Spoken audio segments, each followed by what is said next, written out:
আমার সম্মানিত মুরব্বীবৃন্দ, আমাদের নেতৃবৃন্দ এবং ভাই ও বোনেরা, আসসালামু আলাইকুম। আমার বেশি কথা বলার নাই। আমি আপনাদের এইসব এলাকায় অনেকবার এসেছি। বাবার জন্য ভোট চাইছি, ভাইয়ের জন্য ভোট চাইছি। আপনারা আমাকে কোনো সময় খালি হাতে ফেরত দেন নাই। এবারে ত্রয়োদশ সংসদ নির্বাচনী ফেব্রুয়ারি 12 তারিখ। আমি মনে করি বাংলাদেশের ভবিষ্যতের জন্য এই 12 তারিখের নির্বাচন বাংলাদেশের স্বাধীনতা লাভের পরে সবচেয়ে গুরুত্বপূর্ণ নির্বাচন। এই নির্বাচন ঠিক করবে বাংলাদেশ কোন দিকে যাবে। কি বাংলাদেশ নিজেদেরকে একত্র করে দল মত নির্বিশেষে, জাতি ধর্ম বর্ণ নির্বিশেষে বর্তমান সংকট থেকে জাতিকে উদ্ধার করে ভবিষ্যতে সমৃদ্ধির দিকে এগিয়ে নিয়ে যাবে, যাতে করে আমাদের নতুন প্রজন্ম তাদের ভবিষ্যৎটা ঠিকমতো করতে পারে। নাকি আমরা মারামারি হানাহানিতে ব্যস্ত হয়ে যাব। অন্যান্য দেশে আপনার দেখতে, যদি আপনি ইরাক দেখেন, লিবিয়া দেখেন, সিরিয়া দেখেন, এই সবখানে কিন্তু এই ধরনের যেই সমস্যা এবং যেই সিচুয়েশন, তাদের কিন্তু ওই অন্যদিকে চলে গেছে। যার ফলে বছর পর বছর ভাই ভাই ভাই বোন মারামারি করতেছে। আর অনেক দেশ অনেক তেল সমৃদ্ধ হওয়া সত্ত্বেও এখন অনেক গরিব হয়ে গেছে। তো আমাদের দেশের ভবিষ্যৎ নির্ভর করবে আগামী 12 তারিখের নির্বাচনে আমরা কিভাবে, কাকে ভোট দিয়ে আমরা সরকার গঠন করি। আমি মনে করি আমাদের দলের বর্তমান চেয়ারম্যান সাহেব জনাব তারেক রহমান, ওনার পৈতৃক মাতৃক ইতিহাস আপনাদের সবাই জানা। এই ওনার পিতা শহীদ প্রেসিডেন্ট জিয়াউর রহমান সাহেব শুধু বাংলাদেশের মুক্তিযুদ্ধের ঘোষকই ছিলেন না, তিনি যুদ্ধ করে স্বাধীনতা আনছেন এবং তিনি বাংলাদেশের বর্তমান যে অবস্থা, তাই উন্নয়নের তিনি ছিলেন প্রধান রূপকার। পরবর্তীকালে উনার সহধর্মিনী, আমরা গর্ববোধ করি উনার বাড়ি ফেনী। এমন ডিস্ট্রিক্ট আছে যেখানে প্রধানমন্ত্রী এখনো পায় না, 100 বছরও পাবে না। কিন্তু আমরা ভাগ্যবান, ওনাকে আমরা পেয়েছিলাম। উনি 3বার প্রধানমন্ত্রী ছিলেন। কেউই বলতে পারবে না যে উনি আমাদের বাংলাদেশের উন্নয়নের ব্যাপারে, বাংলাদেশের ধর্ম নির্বিশেষে সবাইকে নিয়ে কাজ করার ব্যাপারে, ওনার ব্যাপারে কোনো কমপ্লেন দুনিয়ার কেউ করে নাই। এত সত্ত্বেও গত 17 বছর তিনি মানুষের ভোট এবং ভাতের অধিকার আদায়ের জন্য অনেক কষ্ট করছেন, অত্যাচার নির্যাতন সহ্য করছেন। 17 বছর পরে এখন প্রথম নির্বাচন। ইতিমধ্যেই একটা অনির্বাচিত সরকারের 2 বছর প্রায় শেষ হতে চলল। একটা জিনিস মনে রাখবেন, কোনো দেশ কোনো দিন কোনো কালে কোনো অনির্বাচিত সরকার দ্বারা উন্নয়ন করতে পারে নাই। অতএব আমাদের একটা সুযোগ আসছে যে আমরা নিজেদের সরকার নিজেরা নির্বাচন করব। এই 12,000 বছরে মানুষ যত সামাজিক হাতিয়ার তৈরি করছে, সবচেয়ে মূল্যবান হাতিয়ার হলো এই নির্বাচন, যার মাধ্যমে আমরা নিজেরা নিজেদের সরকার গঠন করি।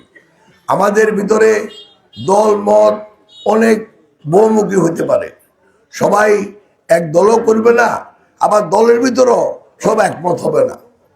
অতএব বাংলাদেশে এখন সবে এসছে, জাতি ধর্ম বর্ণ দল মত নির্বিশেষে সবাইকে একতাবদ্ধ করে আমরা বাংলাদেশকে ভবিষ্যৎ দিকে, উন্নতির দিকে, সমৃদ্ধির দিকে নিয়ে যাওয়া।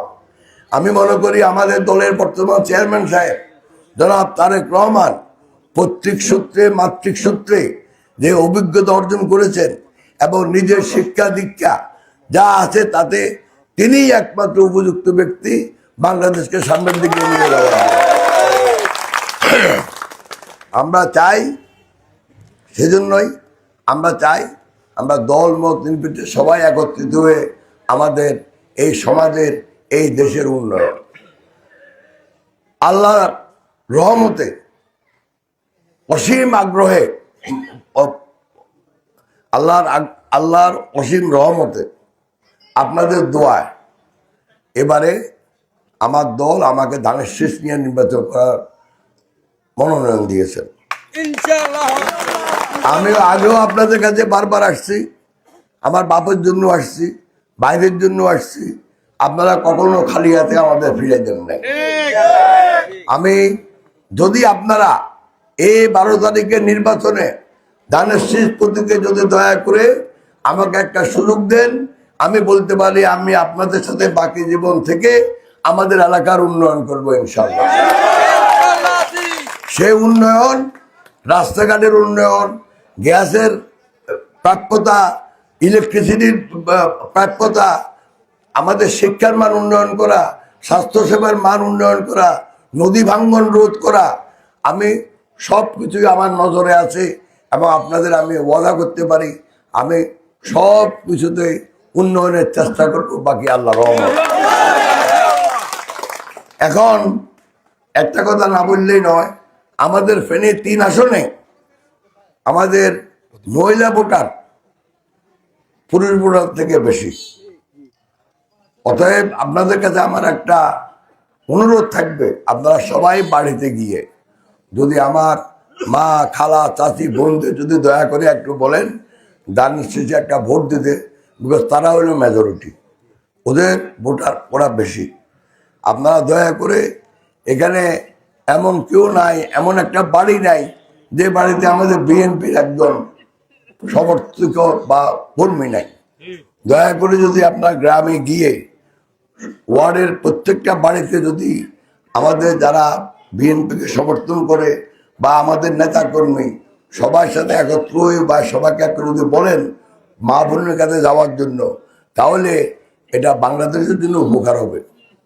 তো আমি আর বেশি কথা বলবো না, শুধু এটুকু বলবো যে আমাদের দলের সম্মানিত চেয়ারম্যান তারেক সাহেব বলছেন যারা মুরব্বী আছেন তাহাজ্জুদের নামাজ পড়েন, তারা যেন তাহাজ্জুদের নামাজে পড়ে ভোট কেন্দ্রে যান।